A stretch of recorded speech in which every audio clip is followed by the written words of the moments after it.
மார்க்குவின் சுவிசேஷத்தில் ஒருவன் ஒரு திராட்சை தோட்டத்தை உண்டாக்கி வேலி அடைத்து பராமரித்து குத்தகை கொடுத்தாராம். எது கொடுத்தாரா? குத்தகை கொடுத்துட்டார்.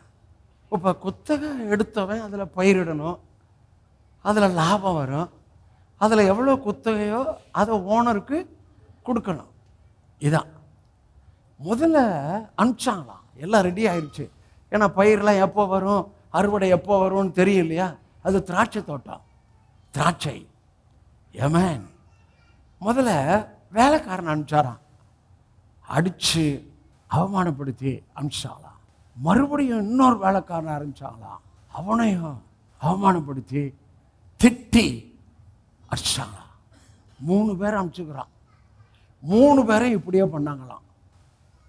இவன் நினச்சானா, என் குமாரனை அனுப்புகிறேன், அவனுக்காவது பயப்படுவான். அப்படி தானே? ஓமனதான் உங்களுக்கு தெரியுமே, அவனுக்காவது பயப்படுவான். அங்கே ஏற்கனவே அடுத்த வேலைக்காரனை கூட கொன்று போட்டிருக்கிறாங்க. என் குமாரனை அனுப்புவேன், அவனுக்காவது பயப்படுவான்னு சொல்லி குமாரனை அனுப்பிச்சப்ப, டே இந்த வர்றான்டா, இவன் எல்லாவற்றுக்கும் சுதந்திரவாளி, இவனை அடித்து க்ளோஸ் பண்ணிட்டா இவன் இதெல்லாம் நமக்குன்னு நானா? மாம்சத்தில் இருக்கிறவனே சுதந்திரவாளியாக அறிஞ்சிருக்கிறான். அப்போ நம்ம எவ்வளவா சுதந்திரத்தை அறியணும். சரி, மாம்சத்தில் இருக்கிறவன் சுதந்திரத்தை எப்படி பெற்றுக்கொள்ள விரும்பினான்? மாம்சத்தில். புரியுதா? திராட்சை தோட்டம் ஓனருது, அதுக்குரியதை குத்து கொடுக்கல, அடித்தான், திட்டினான், அவமானப்படுத்தினான், அனுப்பிச்ச வேலைக்காரர்களை கொலை செஞ்சான்.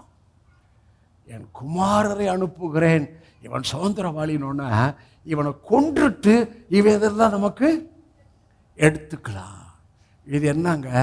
மாம்சம். மாம்சம் தானே? கொள்றது மாம்சம் தானே? உரியவங்களுக்கு கொடுக்காது இருக்கிறது மாம்சம் தானே? எங்க யாருக்காவது அவங்களுக்கு உரியதை அவங்களுக்கு கொடுக்காம என்ன இருக்கிறீங்கன்னா, தட்ஸ் அ ஃப்ளஷ். அப்போ என்ன இன்னைக்கு ட்ரீட்மெண்ட்டுன்னா, மாம்சம் தாங்க ரொம்ப டேஞ்சர்.